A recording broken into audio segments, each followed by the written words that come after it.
Louvado seja nosso Senhor Jesus Cristo. Hoje vamos terminar com os ritos introdutórios, fazendo uma referência primeiro ao Glória, que se reza nos dias de festa, nas solenidades, e depois à oração coleta, a oração que o sacerdote reza logo a seguir ao Kyrie, ou ao Senhor tem piedade de nós, ou ao Glória em solenidades e festas. Passamos ao Glória, é uma oração lindíssima, de louvor. O início é tirado do Cântico dos Anjos no Nascimento, né? E, portanto, o Glória serve-nos para recordar o mistério do nascimento, né? Cristo vai estar presente. Aliás, enfim, no tempo do Natal, podemos dizer que é uma oração excelente, né, para ser bem rezada. É um mosaico bíblico, com muitas palavras extraídas da Sagrada Escritura, com títulos variados que se aplicam a Deus e que são também tirados da Sagrada Escritura, e tem um padrão trinitário, né? Refere-se ao Pai, ao Filho e ao Espírito Santo só no final, mas tem um padrão trinitário.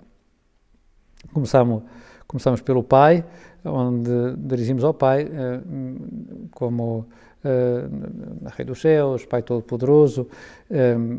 Pois essa expressão, por exemplo, aparece de Deus Todo-Poderoso, Pai Todo-Poderoso. Deus Todo-Poderoso aparece, por exemplo, numa das intervenções de Deus a Abraão. Diz o livro do Gênesis que Abraão tinha 99 anos, quando o Senhor lhe apareceu e lhe disse: eu sou o Deus Todo-Poderoso, anda na minha presença e sê perfeito. Ou, passando para o Novo Testamento, no Apocalipse, uma das visões que tem São João, diz assim: cada um dos 4 seres vivos tinha 6 asas e por fora e por dentro estão cheias de olhos, e não cessavam dia e noite de dizer: Santo, Santo, Santo é o Senhor, Deus, o Todo-Poderoso. E não só é Todo-Poderoso, como é Pai, né? E como os que se amam, dizemos, ou queremos dizer palavras de amor, bendizemos, adoramos, glorificamos. É uma oração de louvor, dirigimos a Deus por ser Ele quem é. Depois dirigimos ao Filho, né, a Jesus, e podíamos dizer que tem como que 3 atos, não é? As referências ao Filho, pensamos na sua vinda, na sua encarnação, na sua morte redentora e na sua ressurreição triunfante com a subida aos céus. Não é assim tão perceptível, não é? Que está tanta coisa dita nessa oração tão simples. Senhor Jesus Cristo, Filho unigênito, Senhor Deus, Cordeiro de Deus, Filho de Deus Pai. O Cordeiro de Deus, claro, tudo está mais ou menos misturado, né? Estamos a referir-nos, claro, à segunda pessoa eterna da Santíssima Trindade, mas também há uma referência à encarnação, porque o Cordeiro de Deus é a segunda pessoa encarnada que se imola, que se oferece por nós ao Pai.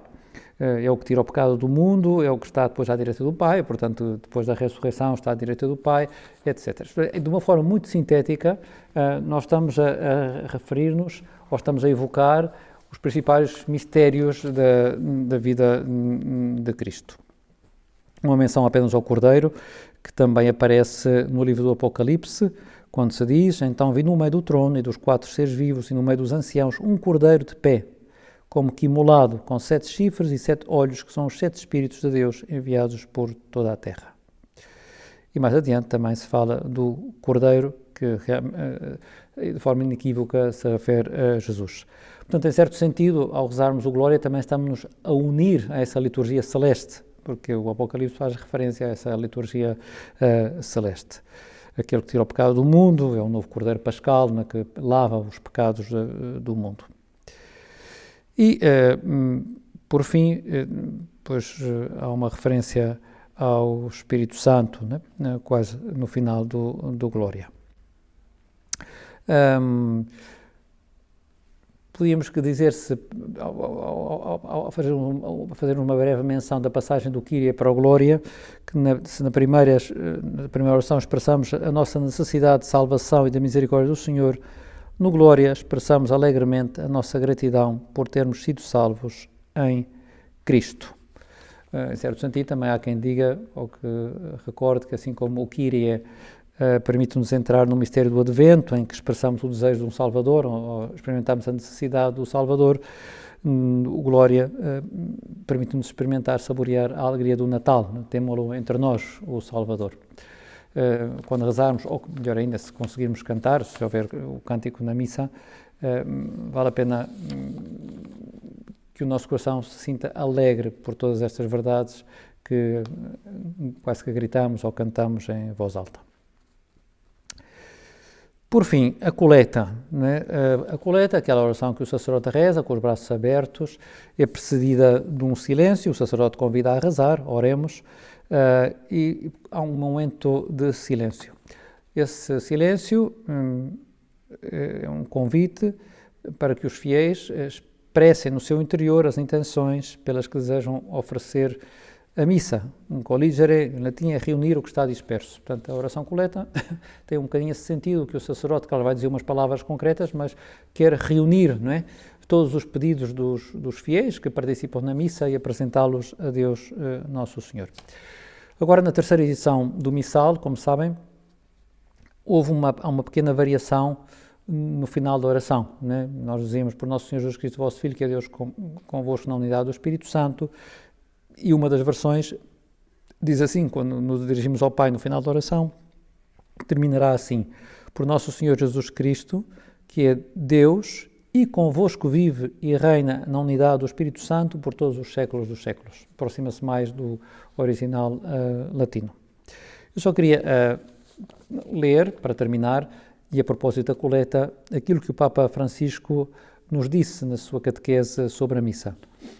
Escreveu assim, ou disse assim: após o Glória, ou então na sua ausência imediatamente depois do ato penitencial, a oração adquire forma particular na prece denominada coleta, por meio da qual se expressa o caráter próprio da celebração, que varia de acordo com os dias e os tempos do ano. É verdade que aquilo que se pede, o sacerdote pede em voz alta, muitas vezes está adequado à tónica principal da celebração. Certamente, quando são festas ou solenidades, consegue-se entender o sentido da festa também ou da solenidade, por esta oração.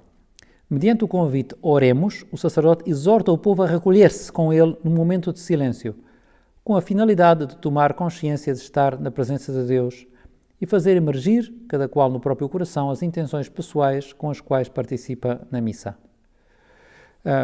Por isso o Papa insiste que é importante este tempo de silêncio. Recomendo isto aos presbíteros, diz: sem este silêncio corremos o risco de descuidar o recolhimento da alma.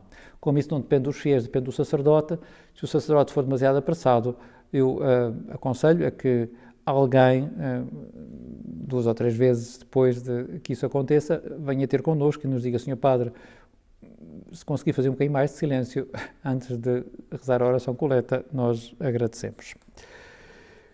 E diz ainda ao Papa, que isto também é útil, o sacerdote recita esta súplica de braços abertos. É a atitude do orante, assumida pelos cristãos desde os primeiros séculos, como testemunham os afrescos das catacumbas romanas, para imitar Cristo de braços abertos no madeiro da cruz. Ali, Cristo é o orante e, ao mesmo tempo, a oração. No crucificado, reconhecemos o sacerdote que oferece a Deus o culto que lhe é agradável, ou seja, a obediência filial.